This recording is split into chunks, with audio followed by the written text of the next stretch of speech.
1857 થી માંડીને 1947 ની વચમાં હજારો યુદ્ધો થયા, હજારો આક્રમણો થયા અને એ આક્રમણો અંદર આપણા હજારો નહીં લાખો યુવાનોએ બલિદાન આપ્યો. બલિદાન એટલા માટે આપ્યો કે આપણા દેશને અંગ્રેજોના ગુલામીમાંથી બચાવવો હતો. એક તમને દાખલો આપું કે અંગ્રેજોની ચળવળ ચાલતી હતી, આપણી ચળવળ ચાલતી હતી, સામે અંગ્રેજો ચાલતા હતા. ગોવિંદ ગુરુ, આપણે બધા નામ સાંભળ્યું, ગોવિંદ ગુરુ યુનિવર્સિટીનું નામ આપણી સરકારે સ્થાપના કરી. તો ગોવિંદ ગુરુ ની અધ્યક્ષતામાં તમને કહું, અંગ્રેજોની સામે લડવા માટે 1500 જેટલા આપણા આદિવાસી ભાઈ ભેગા થઈને અંગ્રેજોનો સામનો કરતા હતા. અંગ્રેજ અફસરોએ આમની સામે ગોળીબાર કર્યા. એક સાથે માનગઢની અંદર સંતરામપુર તાલુકાનો એક ડુંગર છે, ત્યાં 3 સરહદો લાગુ પડે, રાજસ્થાન, મધ્યપ્રદેશ અને ગુજરાત.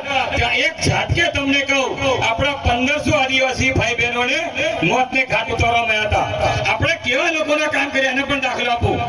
ભગવાન રામ જ્યારે જંગલમાં જતા હતા ત્યારે એમને માતા સીતાની શોધ કરવાની જરૂર પડી. ત્યારે રસ્તામાં તેઓ અટવાઈ ગયા અને ત્યારે માં સબરી માં આપણી આદિવાસી માતા એ રામને પણ રસ્તો બતાવ્યો હતો. રામ આગળ જઈને પણ કેવા અટવાયા એનો પણ તમને દાખલો આપું. ત્યાં નિષાદરાજ આપણા આદિવાસી રાજા, એવું નહોતું કે રજવાડો રાજા હતા, આપણે આદિવાસી સમાજ પણ આપણા નાના નાના રાજા હતા અને એ રાજાઓ આપણા સમાજ માટે લડતા હતા, આપણી સંસ્કૃતિ માટે લડતા હતા, આપણા જંગલો માટે લડતા હતા. તો ભગવાન રામને પણ મદદ કરવા માટે જે નિષાદરાજ આદિવાસી રાજા હતા એ પણ મદદ કરી. તમને કહું બીજી વાત, તમને એક દાખલો આપીને મારી વાત પૂરી કરું છું. સમય બહુ ઓછો છે.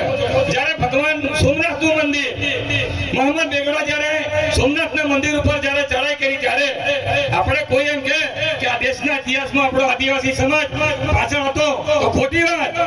આ દેશના સંસ્કૃતિને બચાવવા માટે, આ દેશના મંદિરોને બચાવવા માટે જ્યારે સોમનાથ મંદિર ઉપર જ્યારે મોહમ્મદ બેગડાએ જ્યારે આક્રમણ કર્યું ત્યારે આપણા વેગડા નામના ભીલ આદિવાસીએ જે સોમનાથનું મંદિર